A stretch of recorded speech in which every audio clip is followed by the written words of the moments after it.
দেখি air filter মানে কি? বাতাস ছাঁকনি। এয়ার মানে বাতাস বাতাস, ফিল্টার মানে ছাঁকনি। ছাঁকনি। বাতাস ছাঁকনি, এয়ার ফিল্টার। এয়ার ফিল্টার মানে কি? এয়ার বাতাসটাকে থাকে ছাঁকনি। এয়ার ফিল্টার হচ্ছে এই জন্য কোথাও এয়ার, এয়ার অর্থ বাতাস, আর ফিল্টার মানে ছাঁকনি। এর বাতাস ছাঁকনি, এই বাতাস হলে ধুলাবালি আছে না, ধুলাবালি থাকে। তাইলে তো নিবু, তাইলে তো ইঞ্জিনে নেয়, এটা তো নেয় না। একটা রুমাল দেয় চাপ দিবা, তাহলে রুমালটা হুঁচে ধুলাবালি আটকায় আমরা ঢুকে দেবো না।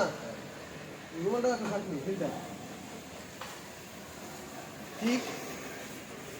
আর এটা হলো এয়ার ফিল্টার একটা অ্যাসেম্বলি কমপ্লিট সেট। এটা হলো ফ্রন্ট পার্ট, এটা হলো ব্যাক পার্ট, এটা ক্যালাম, এটা ভিতরে আছে এরকম এই যে ফিল্টার, এরকম ফিল্টার, এর ভিতরে একটা ফিল্টার আছে। এটা দিয়ে হলে কমপ্লিট হলো air filter assembly, complete assembly. আমি এটা কিন্তু ফিল্টারটা যদি জানতে নেবো কাজ করানো যায়, কাজ করা ঠিক মতো আছে, সেই জন্য বাইরে হাওয়াটা না লিখতে পারে একটা প্যাকেট দিয়ে দেবে এয়ার ফিল্টার অ্যাসেম্বলি।